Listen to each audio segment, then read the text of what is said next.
तुम्हारा? रंजीत। एप्लीकेशन कैसे मिलेगी तुम्हारी? क्या वजह थी? सर बस बात चली था मेरे मुंह पे। Welcome back.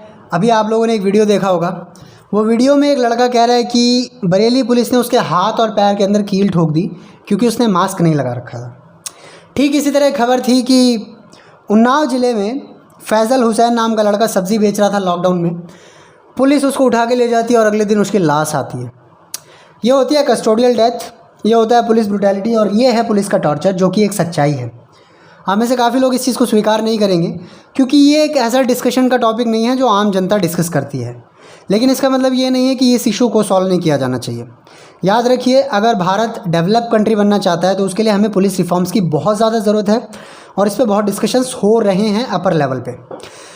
जैसा कि मैं आपको कह रहा था, कस्टोडियल डेथ्स, एक छोटा सा आंकड़ा ये है कि पिछले 10 साल में, यानी 2010 से 2020 के बीच में, भारत के अंदर नेशनल ह्यूमन राइट्स कमीशन के हिसाब से 17,000 से ज़्यादा मौतें हुई हैं।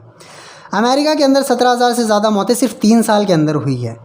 इंडिया को अमेरिका से कंपेयर मत कीजिए, बट आप ये समझ लीजिए कि police brutality all over the world एक ग्लोबल कंसेप्ट है। फिर भी यूनाइटेड स्टेट्स की पुलिस के अंदर कुछ बेटर थिंग्स हैं जो इंडिया की पुलिस को अडॉप्ट करनी पड़ेंगी। अडॉप्ट करें नहीं करें, पुलिस कैसे आगे बढ़े, पुलिस रिफॉर्म्स क्या हैं, उससे पहले एक पॉइंट समझना ज़रूरी है कि आखिर पुलिस इस स्थिति में आई कैसे। ऐसा तो होता नहीं है कि ओवरनाइट किसी का दिमाग ख़राब है, अगले दिन जाके किसी को चांटा वांटा मार देगा। आप रूट कॉज को समझने का ट्राई कीजिए। रूट कॉज ये कहता है कि भले ही कोई पुलिस वाला किसी भी इंसान की ज़िंदगी में कितनी भी बड़े विलेन हो उसकी स्टोरी में, लेकिन सच्चाई है कि भारत का एक पुलिस वाला 14 घंटे की ड्यूटी देता है। उस 14 घंटे की ड्यूटी के बाद उसके पास बचते हैं 10 घंटे। इसी में उसे सोना है, घर जाना है, खाना खाना है, सारा काम करना है। इस 10 घंटे में भी उसके पास एक वायरलेस होता है। वो वायरलेस कभी भी एक मैसेज फ्लैश कर देता है कि आपको उस जगह पे पहुंचना है और पुलिस वालों को जाना पड़ता है। इस सब के बावजूद एक सबसे बड़ी समस्या की बात यह है कि देश के 50% पुलिस वालों को वीकली ऑफ नहीं मिलता। तो आप समझ सकते हैं कि देश के पुलिस वाले कितने स्ट्रेस में काम कर रहे हैं। एक दूसरी सबसे बड़ी समस्या पुलिस के गंदे बर्ताव की या फ्रस्ट्रेटेड बिहेवियर की यह है कि देश के अंदर यूनाइटेड नेशंस के हिसाब से एक पर्टिकुलर पॉपुलेशन के ऊपर पर्टिकुलर नंबर ऑफ पुलिसमैन चाहिए। देश के अंदर इस समय रिक्रूटमेंट की ज़रूरत है, टोटल नंबर की ज़रूरत है 26 लाख और देश के अंदर पुलिस वाले हैं सिर्फ 20 लाख। यानी अगर भारत सरकार पुलिस व्यवस्था को बेहतर बनाने के लिए सीरियस है तो इससे अच्छा मौका नहीं हो सकता। अगर 6 लाख नए पुलिस वाले रिक्रूट करने का आदेश जारी कर दिया जाता है all over the country, obviously state wise, तो 2 चीज़ें अच्छी हो जाएगी। एक, हमारा लॉ एंड ऑर्डर सुधर जाएगा। दूसरा, देश के करोड़ों बेरोज़गार युवाओं को एक उम्मीद की किरण दिखेगी, ये देश हमें नौकरी देना चाहता है। चलो, ये दोनों चीज़ें देश का हायर कमांड सॉल्व कर सकता है, मोटा भाई छोटा भाई सॉल्व कर सकते हैं।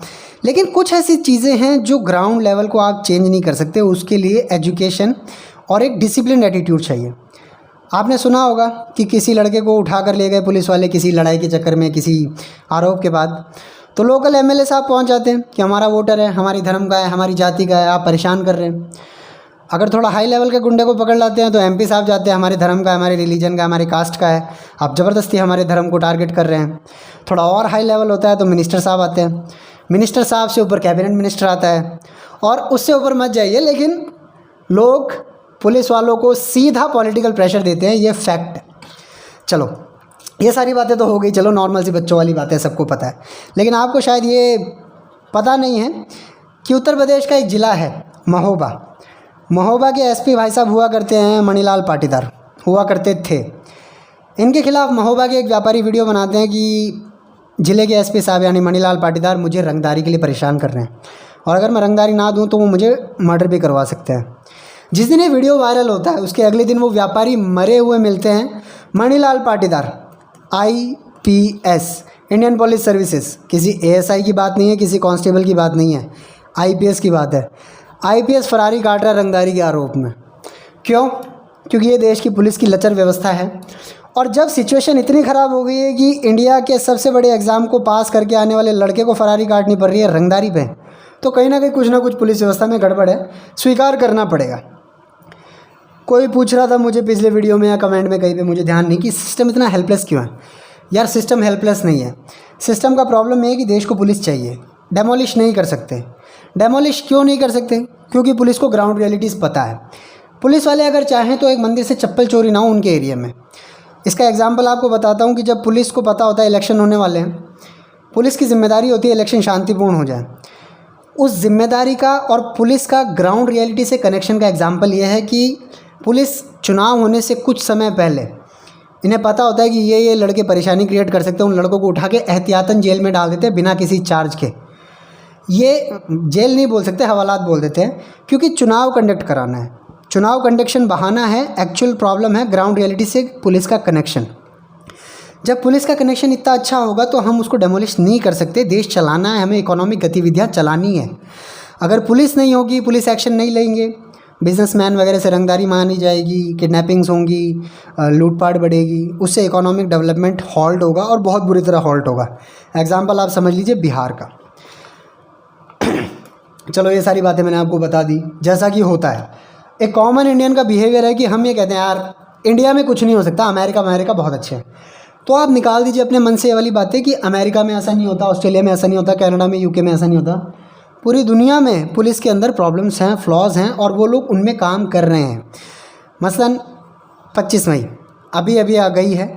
आप लोगों ने पिछले साल एक प्रोटेस्ट सुना होगा, BLM, black lives matter. America के अंदर प्रोटेस्ट हुआ था। वो प्रोटेस्ट यूँ हुआ था कि अमेरिका का एक स्टेट है मिनेसोटा, उसके अंदर एक ब्लैक लड़के को, ब्लैक कम्युनिटी के लड़के जॉर्ज फ्लॉयड को एक वाइट पुलिस वाले ने मार दिया था। मारा नहीं था, बेसिकली अरेस्ट कर रहा था, बट उसकी गर्दन के ऊपर पैर रख के उसको एक तरह से काबू में लेने का ट्राई कर रहा था। तो उसकी सांस रुक गई और वो एक्सपायर कर गया लड़का। उसके बाद पूरे अमेरिका में ब्लैक लाइव्स मैटर करके बहुत बड़ा प्रोटेस्ट हुआ मई के अंदर। मार्च अप्रैल में कोरोना बढ़ रहा था, इसकी वजह से भी अमेरिका के अंदर बहुत बड़ी तबाही हुई। लेकिन खैर उनको जाने दीजिए, हमारा प्रॉब्लम सिर्फ इंडिया है। कनाडा, अमेरिका की पुलिस में रेसिज्म कोई नई बात नहीं है। लेकिन मैं इतना ज़रूर कहूँगा कि अमेरिका वगैरह की जो पुलिस है ना, वो एक समय से डिसिप्लिन्ड है। फॉर एग्जांपल एक छोटा सा एग्जांपल देता हूँ कि अगर आपको लग रहा है कि कोई पुलिस वाला किसी के साथ गलत कर रहा है, तो 5-10 लोग मान लीजिए खड़े हैं और किसी के साथ यहाँ पे गलत हो रहा है, तो इन 5-6 लड़कों में से कोई भी सामने आके कह सकता है इस पुलिस वाले को कि आई एम अरेस्टिंग यू। आम सिटीज़न पुलिस वाले को कह सकता है मैं तुम्हें अरेस्ट कर रहा हूँ। क्यों? क्योंकि ये कंसेप्ट होता है सिटीजन्स अरेस्ट। ये इंडिया के अंदर नहीं है। ये इंडिया के अंदर पुलिस की वजह से नहीं है, नहीं, ऐसा नहीं है कि पुलिस की वजह से नहीं है। ये इंडिया के अंदर इसलिए नहीं है क्योंकि हम अभी उतना एक डेमोक्रेसी के तौर पे या एक सोसाइटी के तौर पे जागरूक नहीं हुए, अपने राइट्स नहीं पता। चलो ये लेक्चर बाद में। ऑस्ट्रेलिया में भी सेम प्रॉब्लम होती रहती है, यूनाइटेड किंगडम में भी पुलिस वाले आमतौर पे, मतलब अभी मार्च में एक लेडी को मार दिया था, उसके बाद प्रोटेस्ट हुए थे। तो आप ये समझ लो पूरी दुनिया में प्रॉब्लम सेम है, पुलिस ब्रूटैलिटी से सब परेशान है। अब पुलिस के बारे में इतनी बुरी बातें करने के बाद यार मैं ये कहना चाहूँगा कि हज़ारों प्रॉब्लम्स ऐसी हैं जिनके बारे में पुलिस को मणिलाल मैंने डिस्कस कर लिया। लेकिन इसी बीच में मैं ये भी कहता हूँ कि पुलिस प्रशासन जो है, पुलिस व्यवस्था जो है, देश का फ्रंट लाइन डिफेंस है। पुलिस अगर ना हो तो दुनिया हमें नोच के खा जाएगी। पुलिस के अंदर अगर हम बात करें तो तुकाराम ओमले की बात करना बहुत इम्पॉर्टेंट है, बहुत रिस्पेक्ट के साथ। 2008 में जब मुंबई हमला हुआ था, एक लाठी के दम पे तुकाराम ओमले जो कि एक कांस्टेबल थे, उन्होंने आमिर अजमल कसाब को ज़िंदा पकड़ा। वो भी तब जब उनकी बॉडी में कसाब की AK-47 से गोलियां लग गई थी। तो सिर्फ ये नहीं कह सकते कि सारी पुलिस व्यवस्था ख़राब है। हमें पुलिस को बेटर बनाना है, हमें पुलिस को ख़त्म नहीं करना। Let's be very honest, police हमें चाहिए और पुलिस के इस देश के ऊपर बहुत उपकार है जिनको भुलाया नहीं जा सकता।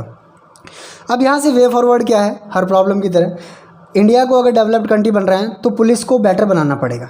सबसे पहली चीज़ जो पूरी दुनिया कर रही है पुलिस को बेटर बनाने के लिए, वो कर रही है बॉडी कैमरा। हर यूनिफॉर्म्ड ऑफिसर की यूनिफॉर्म पे एक कैमरा लगाया जाएगा जो 24 घंटे नहीं, उसकी ड्यूटी आवर्स के दौरान उसको रिकॉर्ड करेगा। इससे अमेरिका में फ़र्क पड़ा है, यूके में फ़र्क पड़ा है, कनाडा, ऑस्ट्रेलिया में फ़र्क पड़ा है। और अगर इंडियन गवर्नमेंट पुलिस रिफॉर्म्स के लिए सीरियस है तो बॉडी कैमरा एक ऐसी चीज़ है जो सबसे पहले हमें लेनी ही पड़ेगी। रिक्रूटमेंट्स मैंने आपको बता दिया, वर्किंग आवर्स बता दिया, मेकिंग न्यू वर्टिकल्स। ये पुलिस के अंदर ना एक ऐसी चीज़ है कि ठीक है, पुलिस के मतलब एक मान लीजिए थाने में 15 का स्टाफ है, उसी में वो लोग साइबर सेल बना देंगे, उसी में वो लोग कोई और सेल बना देंगे। एक्सपर्टीज़ वाले वर्टिकल्स इंडिया की पुलिस में नहीं है, नए वर्टिकल्स बनाने पड़ेंगे और बेसिकली वो भी रिक्रूटमेंट के बाद ही सॉल्व हो पाएगा। पॉलिटिकल इंटरफेरेंस कम करना पड़ेगा जो कि ऑलमोस्ट नेक्स्ट टू इम्पॉसिबल आने वाले कई वर्षों तक। और एक सिंगल हैंडेड चीज़ जो इस पूरी समस्या का सॉल्यूशन कर सकती है वो ये है कि एक आम आदमी को उसके दायित्व और अधिकार के बारे में बताया जाना चाहिए। 99% टाइम्स लोग कहेंगे कि हमें हमारे राइट्स नहीं पता, लेकिन 99% टाइम ये लेकिन लोग ये भी कहेंगे कि आपको अपनी ड्यूटीज़ भी नहीं पता। अगर आप राइट्स मांगने के अधिकारी हैं तो आपको ड्यूटीज़ भी पता होनी चाहिए। आपकी ड्यूटी बनती है कि आप कानून को फॉलो करें। जिस दिन तक आप कानून को फॉलो नहीं करेंगे, ड्यूटी फॉलो नहीं करेंगे, उस दिन आपको राइट मांगने का अधिकार नहीं है। राइट मांगने से पहले आप अपनी ड्यूटीज़ को फॉलो कीजिए। राइट्स आपको संविधान फंडामेंटली अश्योर करता है, ड्यूटीज़ आपकी इच्छा पर छोड़ी गई है। 99% प्रॉब्लम्स तब जनरेट होती है, तब क्रिएट होती है जब आप अपनी ड्यूटी फॉलो नहीं करते। आम आदमी को अपने कानूनों का पता होना चाहिए, अधिकारों का पता होना चाहिए, लेकिन इसके साथ साथ आम आदमी को अपनी ड्यूटीज़ का भी पता होना चाहिए। इसके लिए इंश्योर किया जाना चाहिए हर तरह से, मीडिया, सोशल मीडिया और सरकार की तरफ से। तो इन सारी बातों के बाद बस इतना ही कहूँगा कि पुलिस इम्पॉर्टेंट है देश के लिए। पुलिस को हम दरकिनार नहीं कर सकते, बट पुलिस में रिफॉर्म्स इस समय बहुत ज़रूरत है और डेस्परेटली ज़रूरत है। तो मुझे कमेंट बॉक्स में बताओ आपके पास क्या आइडिया है पुलिस को बेटर बनाने के लिए। जय हिंद।